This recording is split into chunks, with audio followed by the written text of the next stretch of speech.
Welcome to another From Grind to Grace episode. And today I'm going to talk about the topic that I think all of you can resonate very well, especially if you've been living in the grips of the grind, like I have been, I was for a long time. And that word and that topic is burnout. Rings a bell, right?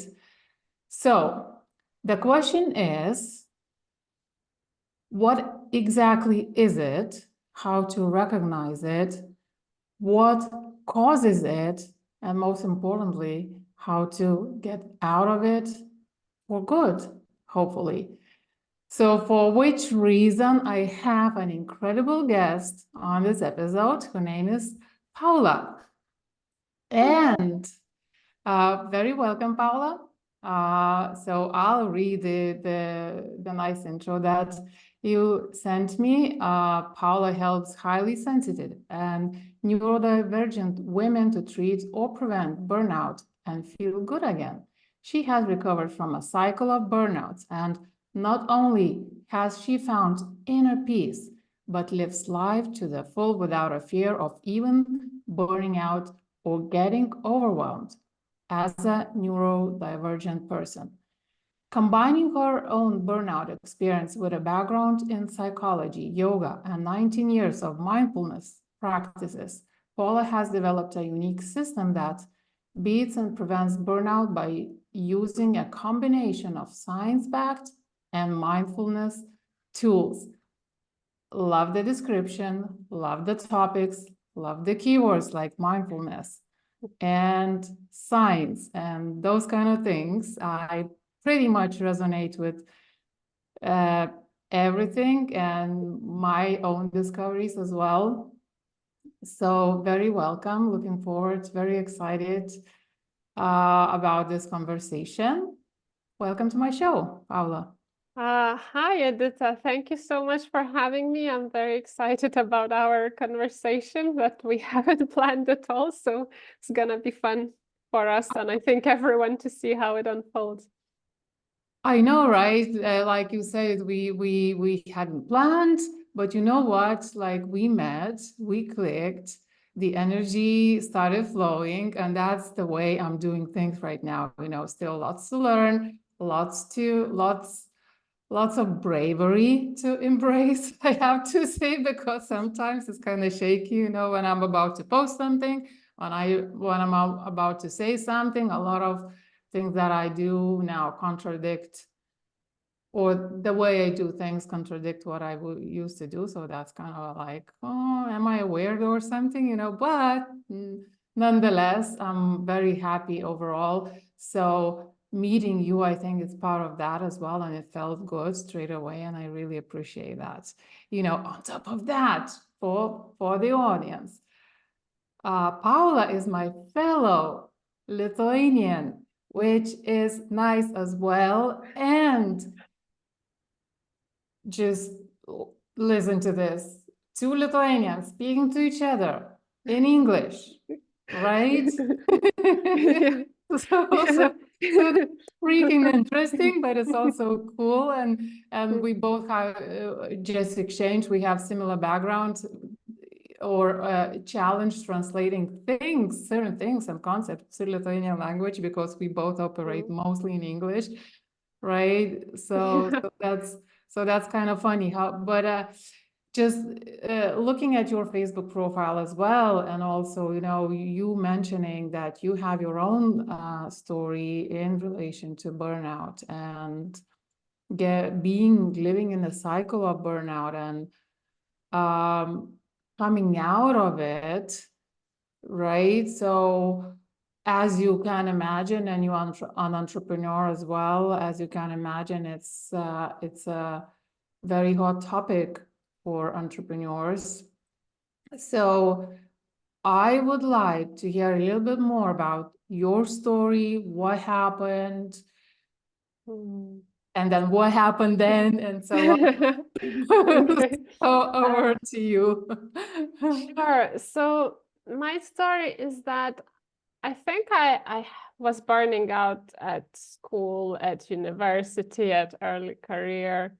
And what I used to hear is that everyone would just say, oh, like we all get tired, then we rest, and when, we go back to work. And I used to think that this is how life was. This is how everyone was living. But at one point, I just thought, you know what? It doesn't matter if this is the normal or this is what everyone's doing. I don't want it anymore. I don't want that type of life anymore. And I also had an opportunity to have a longer break and to actually see how much better I could be, and realize that actually my whole life I was running on like 5% battery and thinking that this is like 70% battery. But when I recharged, I saw, oh my God, there's like a whole new level possible. So then I decided, you know what, doesn't matter if everyone was living like this. I'm not up for that. I'm gonna look for solutions. So I had that resolution to live a different life, and I had no idea how I would do it or how it would look like or what it would involve. I didn't know if it's possible, but I decided it's possible. I decided I'm gonna do this, and it took me, I would say, probably 5-6 years. Because what happened then, I already had my degree in psychology. I already had my background in yoga, in mindfulness. So you, with all of that, and Yes. so with all of that, you were going to the university, you were going to study psychology, you were doing your yoga certification, right? Mindfulness, yes. I mean, I'm not a yoga instructor, just to clarify. I did a master's degree in yoga philosophy, so that's kind of the yoga background, not the the exercise bit. It's the more like philosophy and practices and things like that. So with all that, equipped with so much, I was still burning out, and equipped with so much, I was still taking 5 to 6 years to recover. Because what happened then, when I decided I would do like so much work on myself and research and just going really deep, trying to understand like the deeper reasons, because at that point I already knew like not everything is like it looks from outside. There's always like deeper reasons. So what I would do, I would just like do a lot of work, find like deeper causes of burnout, and I would remove them, and I would think, okay, now I'd be good because I removed the root cause of burnout. But then I would burn out again,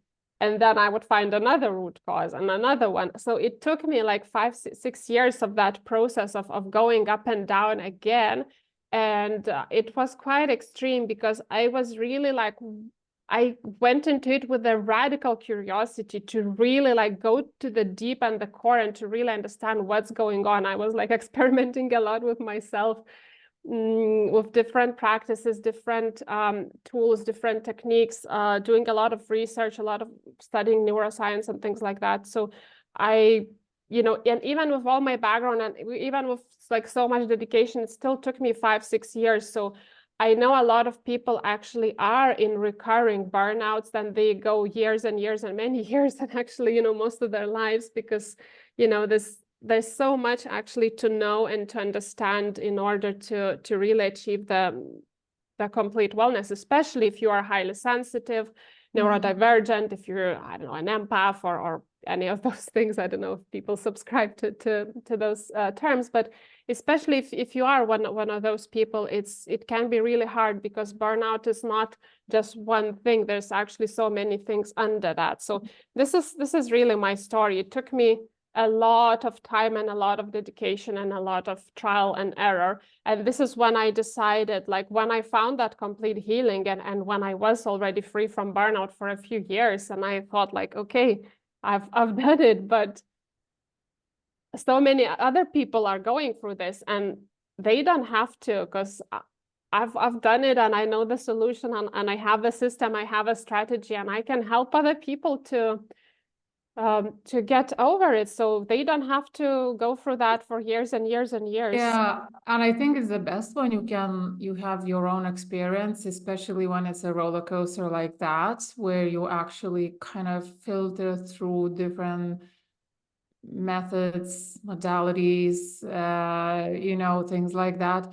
And also what I loved what you said, radical curiosity. And this is a total growth-minded, lifestyle because, well, and I love this radical curiosity. I think entrepreneurs totally need to adopt this kind of thinking. So to start with, right? Tell me a bit more, what was going on in your life, internally, externally, during that time when it got really, really bad, when you decided, you know what, I gotta do something about it. So a lot has been going on. So one thing I was actually working when I first decided it, I was working, I think, close to 60-hour weeks.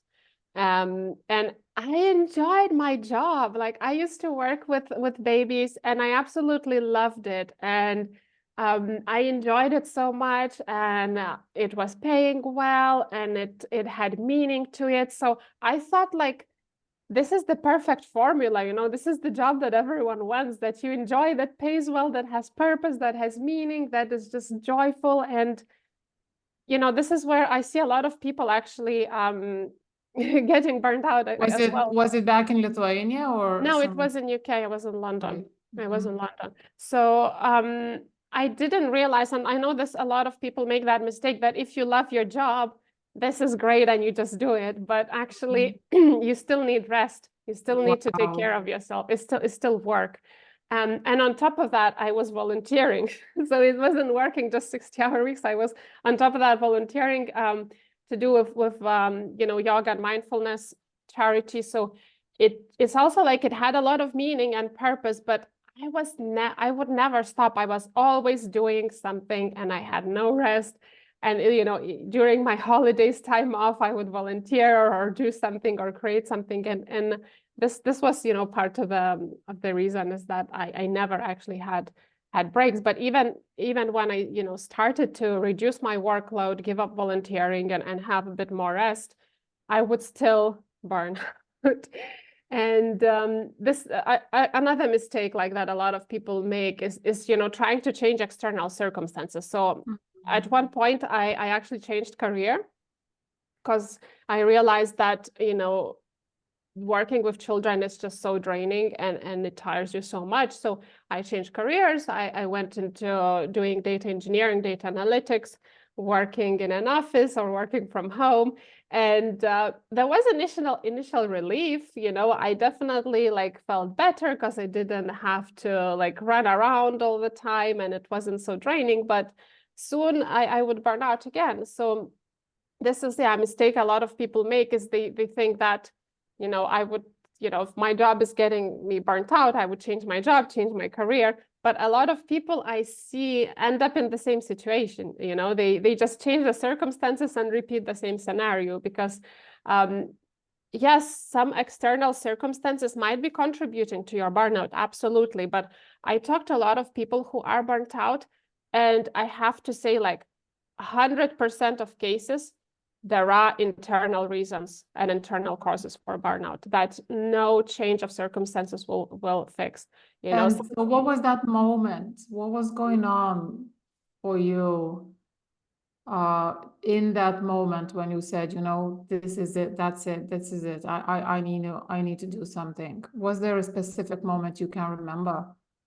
So the initial one, that's, you know, the starting point, I was still working in childcare and I had, I just had a longer holiday. So I was able to recharge my battery and I saw that difference to, you know, how much charge I could be. I didn't know it was possible. I think for over 10 years, I haven't had that much energy, that much rest, that much wellness. So this was the point when I thought, like, I don't want to go back to always being at 5%. I want to be more, you know. Yeah. And you know, I think that people And I mean, I totally resonate. I used to think I recovered, I took a break, I recovered, I got back on track, and then before I know it, it happens again. So there seems to be certain patterns. But the other thing I think that a lot of people believe that burnout has to do with maybe physical tiredness mostly. But I suspect that's not as simple, right? No. No. So of course, burnout has various components. So yes, fatigue is one of them. But there is also things like emotional exhaustion, not having motivation or desire to do anything, feeling some sort of emotional distance from people or tasks or job that you have, depersonalization, dissociation.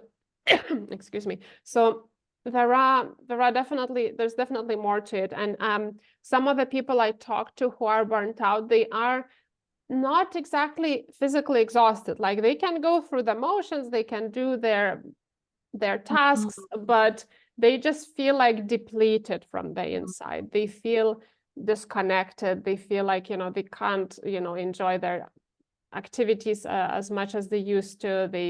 I see you're sighing, so Yeah. Yeah, well, see the whole thing here that I'm doing, and I was telling you on this podcast and some other things that I started doing relatively recently Mhm, are related to that word you said, disconnected. mhm, And so, like as a mom to a small daughter, I don't even have an option to physically rest, mhm, when I want, and then add a business, and then the whole life from looks just like I don't know, a big ball of things to do and never ending. But then at the same time, also, I thought it could be easier if I felt connected. And I knew there was a disconnect, and I knew I wasn't necessarily showing up as me. mhm, And it was emotionally exhausting as well. And I was craving that connection. mhm. And so what do you think happens, or what is the cause for that to Mm. happen? I think quite often is that when we go through life, we take up various tasks, but not just tasks like roles, let's say. We take up various roles, be a mom, be a daughter, be a wife, be an employee, be a boss, be a colleague, be a neighbor, be a friend. And quite often what happens is that we get consumed by those roles and we just go off with them, Mhm. and we kind of leave ourselves, leave our own being, our connection to ourselves, and go into that role. And that's when we lose connection to ourselves. And of course, when we are not connected to ourselves, we are not connected to anything else. So This is it. This is it. It's crazy. Like, and I think yesterday I was thinking the thought, or even posted on Facebook something like that, like something about hacking funnels and things like that. But who is hacking? Who's doing the hacking? Like we are sort of focused outwards of what we need to do over there, but who is doing it? Mhm. Like, we don't even Yeah. know who is doing it. And this is where things start going sideways.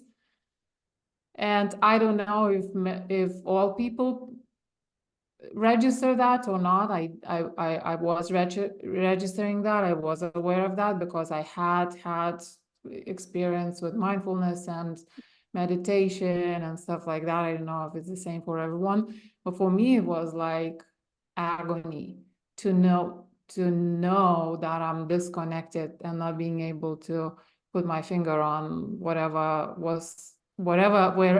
that connection needed to happen.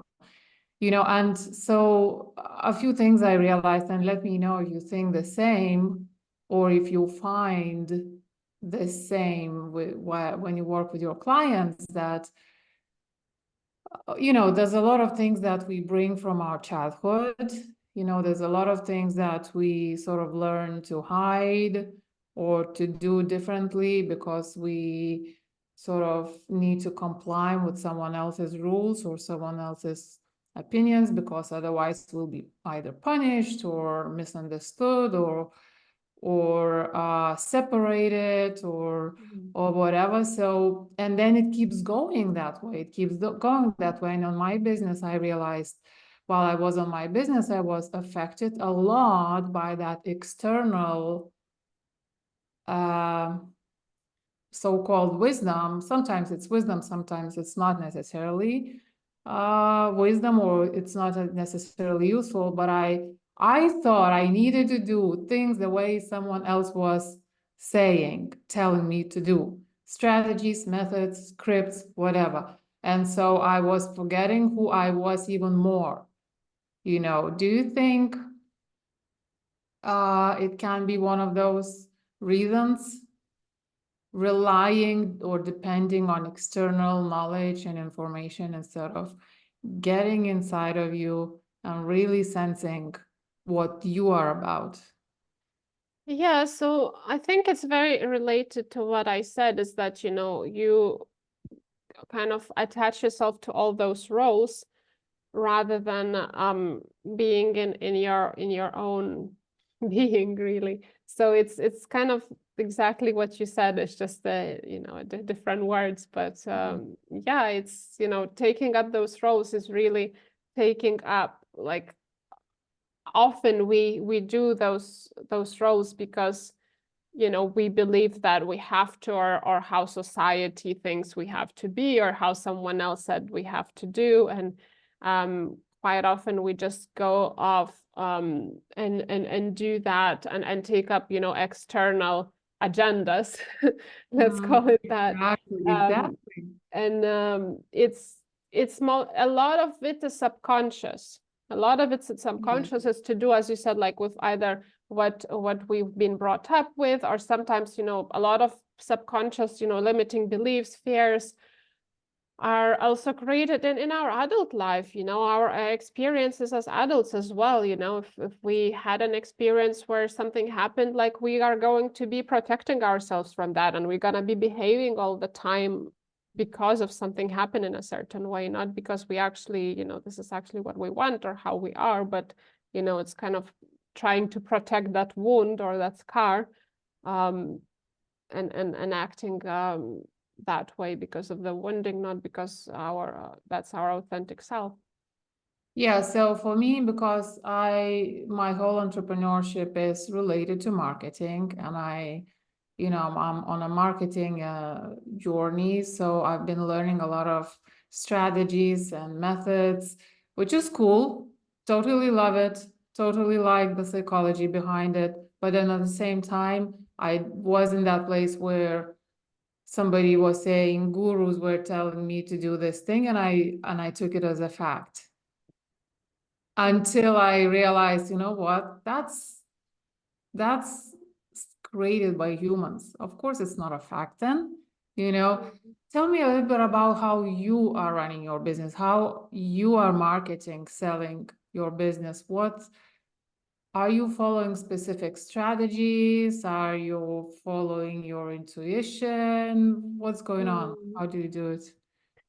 Yeah, that's a good question, because at the moment I am in a phase of transition. When I first started my business, I went on a coaching program where they taught us, like, all the things, how you need to do, what you need to say. And, that's what I learned. That's what I started doing. But a few months in, I realized, like, that's not feeling good.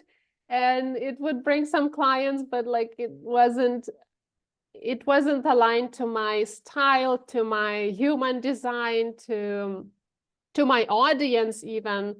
And then I started looking for other ways. So one way that really works nicely is collaborating with other people, sometimes going on their podcasts, sometimes doing joint lives on Instagram, sometimes doing like joint articles. I will also be going on some conferences and summits. So things like that where people come together, it's really working very nicely, and I actually really enjoy it, just like the conversation we have now. I actually do enjoy it, and you know, it brings value to so many people. You know, there's people out there who I might not even ever meet, they might not ever be my client, but it maybe changes their perspective, it helps them a bit. So I really enjoy doing that. Another way, yeah, I've recently started a collaboration with a business coach who's actually also Lithuanian from abroad. So we also do our sessions like half Lithuanian, half English, because we're both struggling to find words in Lithuanian for a lot of these things. So yeah, she's helping me find a way that's more authentic to me, and finding, you know, a strategy and a structure as well, because I'm a human design manifestor, so it's kind of not to my design to do things consistently, to be constantly like, you know, producing things, being present, being, you know, being, yeah, I just cannot do that. And I need to find a way, a structure, a strategy where I can work in spurts, you know. Right, But right. it is still, I still need to do it in a way that you know, takes care of my needs, of my clients, etc. So you know, we are working together to find ways. I've just also quite recently bought a program around launching. So I really enjoyed that. It was, you know, catered for spiritual entrepreneurs. So it's quite fun to be in that space where everyone is you know, around consciousness, mindfulness, etc. So yeah, I really like that program as well, because it was really simplified. It was catered for solopreneurs who don't have a team, who have to do everything themselves. So it's like strip down all the fluff and just like really basic things, what you actually need. So I tried the webinar strategy, and I actually really enjoyed it, so I might do it again. So yeah, this is where I am. I'm doing a few things and trying to see what feels nice to me, and creating a strategy as I go. And hopefully, like by autumn, I will actually have a strategy. At the moment, I'm just like still trying different things and transitioning from one strategy to another and creating it. Very, very cool. And you know, my human design type is manifesting generator. And also, I'm not supposed to work in a linear way, apparently, and I only discovered that quite recently as well. And I think our society tells us, just do it, finish what you started, you know, do the thing, build brick by brick, you know, those kind of things. And I think that's one of the reasons why I was in that situation where I was grinding like crazy without seeing the results I thought I should be seeing. I generated a lot of results, but I didn't feel that those results were adequate to the way I was doing and the amount of work that I was doing, you know, and obviously that is kind of feeling of disconnect. And I think it all basically I wasn't in my lane with my, thankfully I learned a lot of those strategies. So there is good in that as well. Like I know so many strategies. Now I can combine and I can pick, you know, handpick certain aspects from many of them to put my own thing together, you know. And but it's funny how important is that, right, to understand. And this is something that I want the audience to hear, how important it is to understand that not everything is good for you. Not everything is gonna work for you. Yes, because of the way marketing is happening, because you know about this, the missing link, the one missing link, this is the best strategy and all those. Yes, that can be the best strategy for someone, Yeah. but not for everyone. And this thing that nothing that humans create is a fact.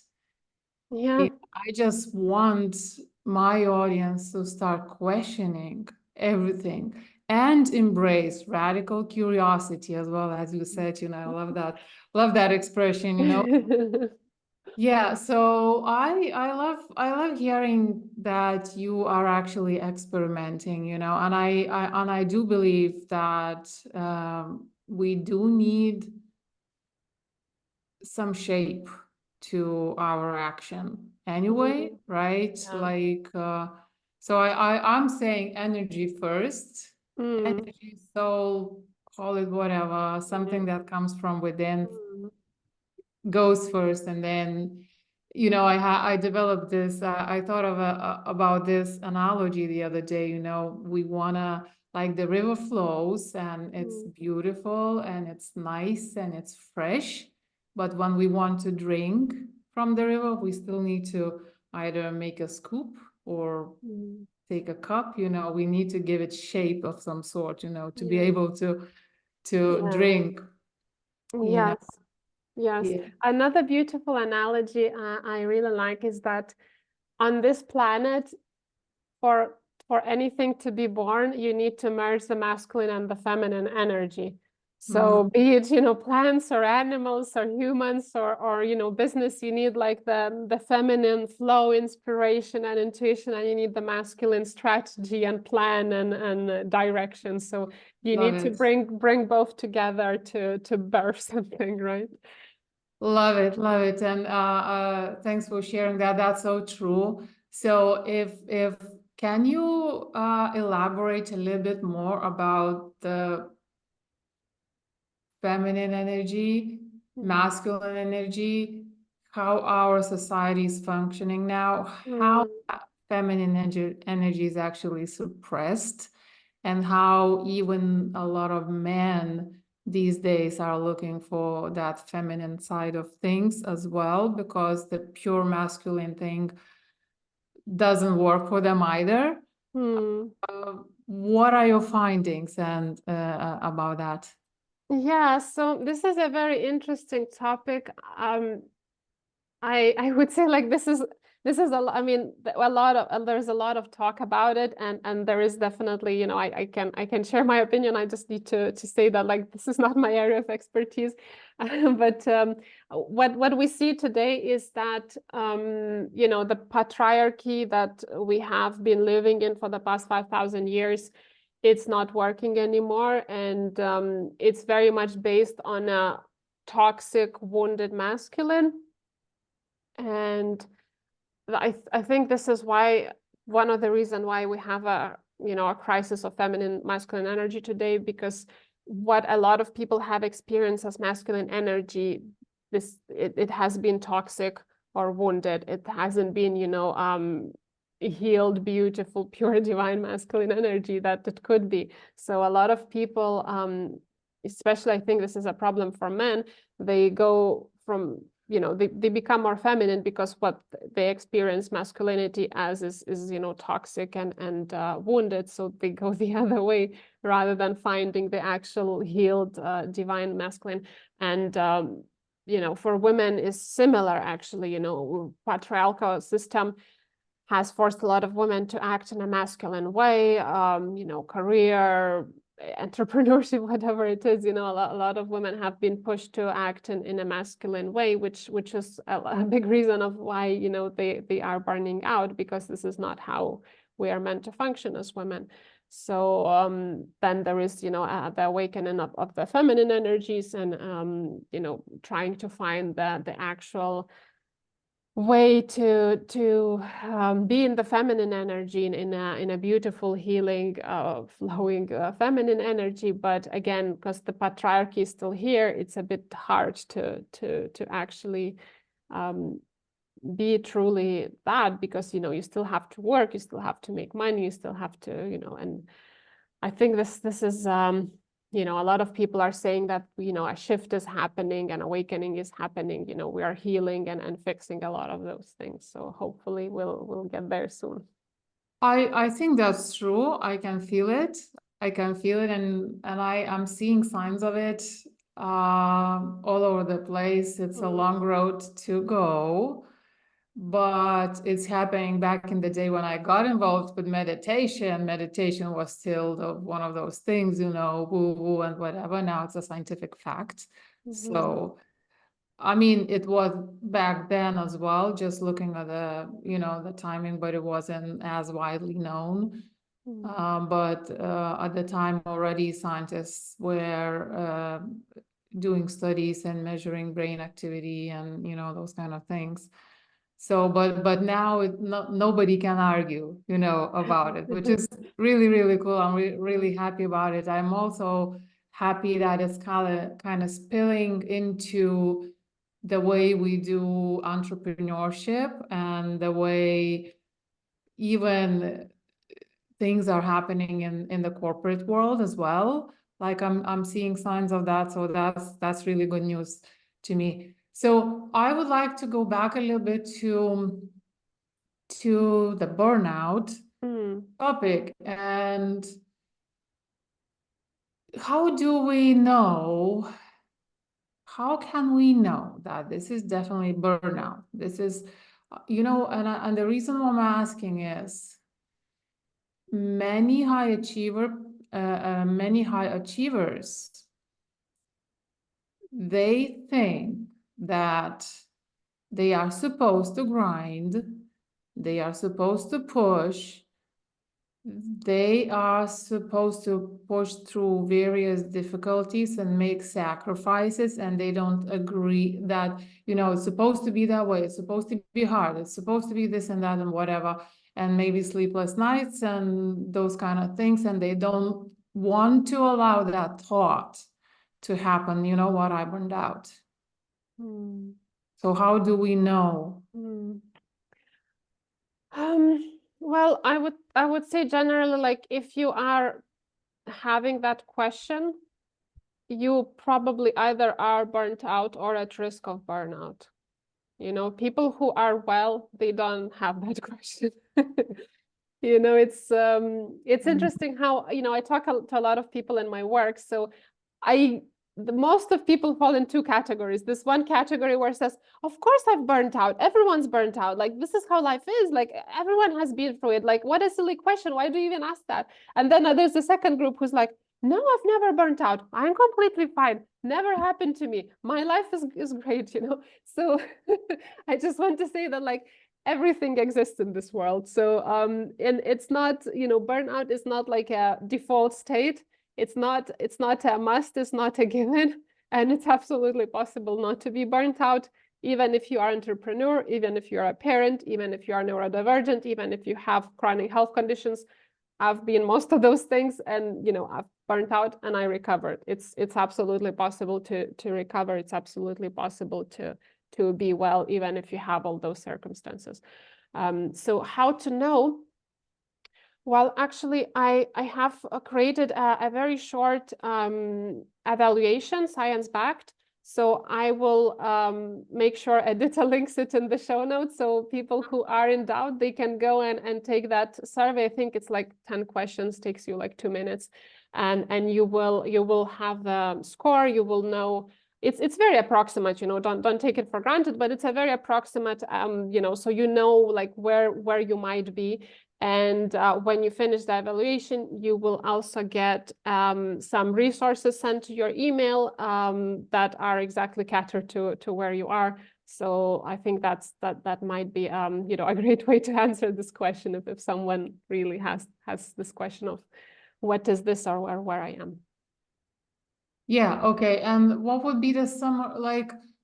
And also, do you think that a lot of people are afraid to admit that to themselves because they're afraid of judgment? Yeah, there is a lot of shame and stigma around burnout. Although we're working with it. Like I am doing some advocacy. I have a lot of colleagues who are doing a lot of advocacy, a lot of work with corporations to prevent burnout, to talk about burnout, to remove stigma so people in at work can talk about it. Yeah, it's hard to admit it because I think, like, again, in that patriarchal old-fashioned way, it's seen as a sign of weakness, but actually it's the other way around. Like, people who are burnt out are usually the strongest people. They are the most resilient people. They are the ones who've gone the longest, who've done the most. Right. And I really think this is really the sign of someone who is incredibly talented, hardworking, high achieving, and there should be no shame around it, because it's only normal that, we're not robots. We're not supposed to be on all the time. It's only normal that if you've been working a lot, that you do feel fatigued. And also also a big chunk of my clients are people who don't even work full time or don't even work at all, and they still get burnt out because they're neurodivergent, they have chronic health conditions, they're parents. So, don't feel like, you have to, work a lot to be allowed to tell to say that you're burnt out. Like, there is, life can be harder for some people. Some circumstances can be harder where, you don't even need to be working a lot to be burnt out. So again, that's absolutely fine. If that's your case, there's nothing wrong with you if you feel burnt out working part-time or being And a I mom. think it's such a beautiful point is that, if you find yourself burned out, you probably have done a very good job in some areas of your life. Yeah. So that's something to almost congratulate Yeah. yourself Or for. or just worked a lot, because I know a lot of people, when they're burnout in burnout, actually it's one of the signs of burnout that you don't feel the sense of achievement. You feel Right. like you haven't done anything, although you've done a lot, you worked a lot, but it might feel like you haven't achieved anything, because a lot of people who are burnout are high achievers, are very talented, so they have a very high standard for themselves, and they don't realize it's high standard because, they've been from childhood like wanting to be at the top, Totally. and they don't realize that, they put the high standards for themselves, and they burnt out, and they feel like they haven't achieved anything because they compare themselves to some, perfection. But yeah, so this is why it's important to say, like, you might be burning out even if you think you haven't achieved anything, and that's absolutely fine. There's nothing wrong with that. Exactly. Oh my God. Oh my God. Totally. Totally. You might not even see all your achievements. And like, even I remember when I was in that place of, um, well, difficulties, right? And I used to sort of try to heal myself by listing my achievements, my results from when I was small. And I mean, it's this music school, master's in IT, this, that, yoga teacher, blah, blah, blah, those kind of things. Then there's a coach on this world famous marketing team, lots of things. And you know what? That didn't do anything for me. Nothing. So I look at that list, it's crazy. I intellectually realize, wow. And then internally, it doesn't do anything for me. It's crazy. It was a crazy thing, right? Only after that switch, when it happened, I realized, oh my God, this is huge.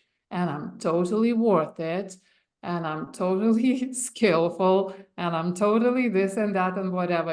So something internally needed to click. And to be honest, like this week, so I think, and I want to hear your opinion, but I think time alone is very important, like time alone. So this week, for example, my daughter is in the summer camp for the first time, and my partner is away as well, and I'm on my own for a few days, and shifts started happening again, further shifts started happening again, because I spent so much time with myself, with my own thoughts. It was a mess in the beginning of the week, and yesterday, kind of towards the evening, something started happening, and this morning I woke up, whew, I'm a different person, now. So is time alone important? Yes, it is important because I think it's very healthy for everyone to, that's when you can come back to yourself, reconnect to yourself, hear yourself. Because when you're around other people, you are, you want it or not, you are kind of influenced by them, by their thoughts, by their ideas, by their energy. And being on your own, it's kind of a recharge, reset. And I mean, different people will have different needs, but there are, you might have heard that there are 7 types of rest. And Oh, yeah, yeah, you can Google it. There's different types of rest. And for, I mean, they say that you actually need every type of rest to really recharge, but I think it can depend on a person. Some people will want some types of rest, other will want other types of rest. And the proportions will vary depending on the person. But I think again, people I work with, highly sensitive, neurodivergent people, they often will need a lot of alone time to recharge, because the other people, being around other people, will definitely drain them. And yeah, it's so important to be on your own for a bit, to recharge. And that's when you can really be your authentic self, because around other people we often need to put masks in one way or another, and which that is is tiring in tiring. itself. It's tiring. Yeah. Yes. And So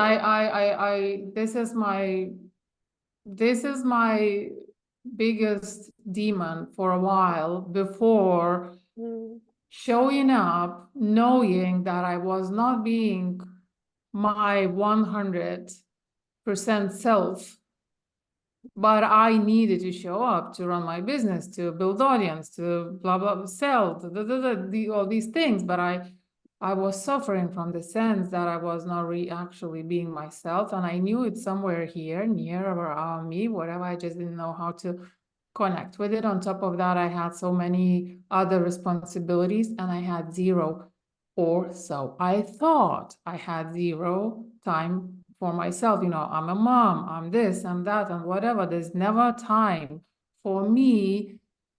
How in this big mess, how can we prioritize ourselves? It's scary. mm, Or we convince ourselves, right? mm, There is no time for me, that I don't know what I want. Even if people mm, told me, "Oh, go out, go away and do what you want," I'm like, what am I gonna do? What do I want? I don't know anymore. Which was weird, because I'm a completely opposite person. Since I was small, I was very individuality driven, right? mm. And then suddenly I'm like, man, like, I don't know what's going on with me. So how can we prioritize ourselves with Yes, guilt? yeah, that is a great question. So there is a few things here. One is, I would say, that is very important, is to learn the skill and habit of nervous system regulation. Mm. Because when you are running around, you are often activated, you are often in a stress response, and that drains a lot of your energy.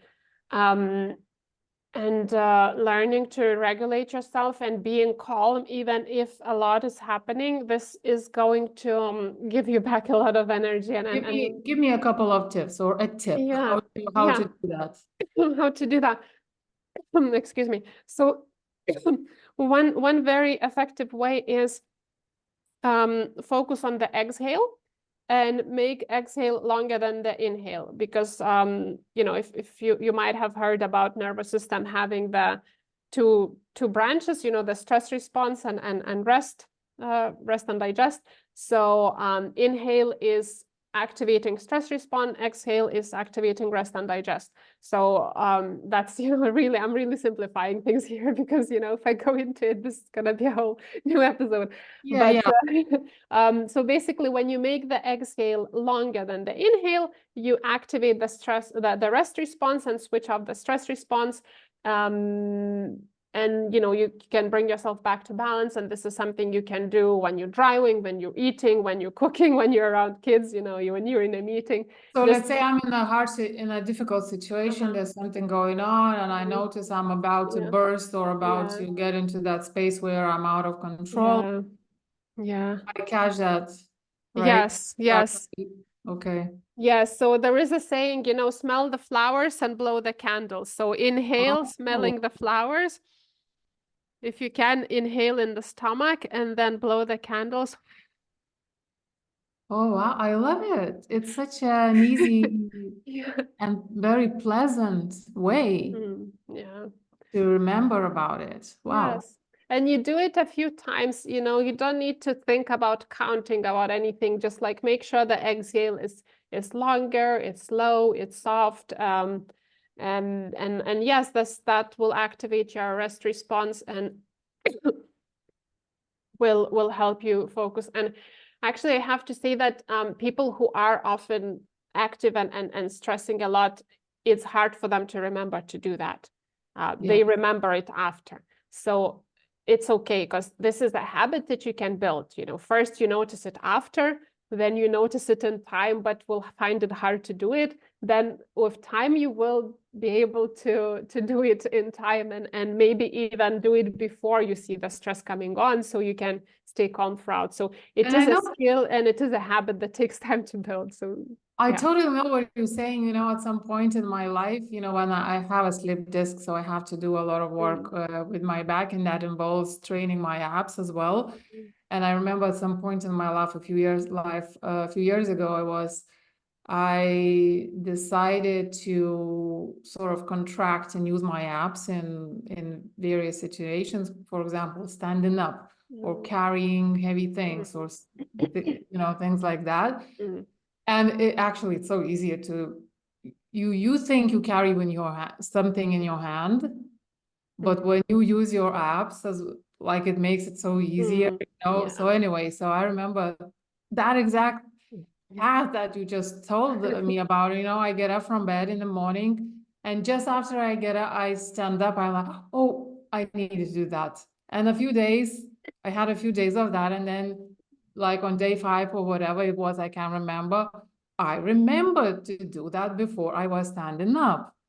So this is exactly what you're saying. Just practicing to remember first. Yeah. Yeah, so that's just one of the things. There's actually so much going on with the situation that you just said. Quite often what happens with people is that, as I said, like they take up the roles and the agendas of other people without realizing that they actually do not have to do that.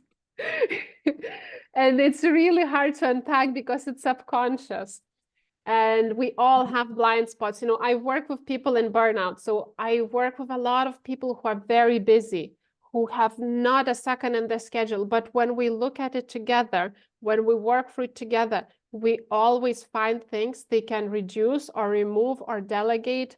And we can always find at least like 10% less, or in some cases even 30-50% less. It's really possible. It's just like we all have our blind spots, like people, and you might not see it on your own. This is why it is good to work with somebody to help you see those blind spots. But there's a lot to unfold there, because as I said, like we take up other people's agendas. We do a lot of things subconsciously. We do a lot of things out of subconscious, fears, limiting beliefs.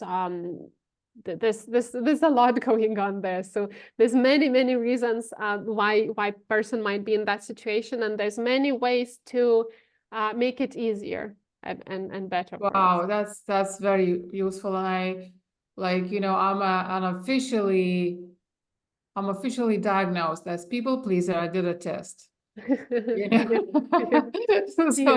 a people pleaser. So guess what? Of course, I was caring about everyone else first.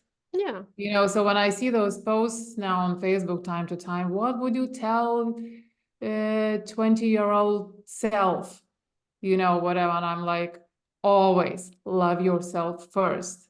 Yeah. That's my, because I totally forgot to do that.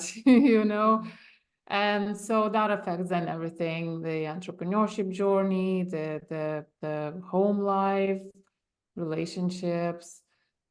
And I think also the most important relationship with yourself, because if you're not there, you're not there for anyone, really, like, because right, when we are people pleasers, we often end up in that situation where, like, and I thought, oh my God, they're not even seeing that I'm doing all those things for them. It's like they don't need them or something, Yeah, like often you are doing them for yourself actually to follow your own like validation and yeah, people pleasing. It's also quite often the issue with women because we've been socialized, we've been raised in a way to be comfortable, to be there for others, to please others, and to prioritize other needs and not yourself. So this is so common for women. Yeah. Super, super cool. Very good conversation. Very interesting. I am super glad to see that there are people like you who work on this specific topic, so it is so needed. And we need to talk about it more. And maybe I'll have you on my podcast again at some point, on some more specific stuff, maybe. We'll see. But for now, I mean, I'm really, really happy that we are talking about this, Me too. very simple reason. We are talking about this. So I need it for myself. I want my audience to hear certain things, and it's a journey. It's never final. Mhm. Right. Yeah. So really, really cool. Really appreciate you. Thank you so much for being with me today. And for my audience, hopefully you found a lot of value in this. If you like this, and if you don't want to miss any other important topic, subscribe, share, and come back to tune in. And Paula, just the last one, where can they find you? Yes, so I am mostly hanging out on Instagram at paula.mindfulness, so come find me there. And also, I would like to invite anyone who feels that they might be burnt out or they are at risk of burnout or they're not sure. And, if it resonated with you, what we talked about, I offer free consultation. So you can book a call with me, get a free consultation. We'll see your situation. I will see if I can help you. If not, I will point you at the right direction, and you will get some help and clarity on your situation. So I would like to invite you to do that.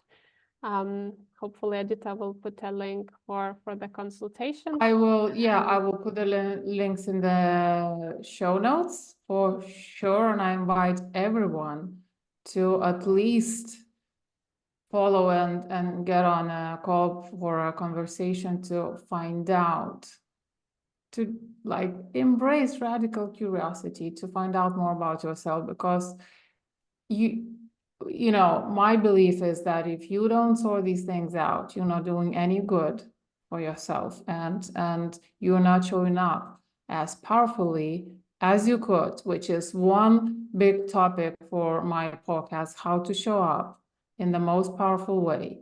And it's not possible if you are affected by things like burnout, lack of authenticity, and those kind of things, right? So subscribe, tune in again. Thanks for being here. Thanks for watching, listening, and I'll talk to you again. Thanks, Laura, again, and bye for now. Thank you and goodbye.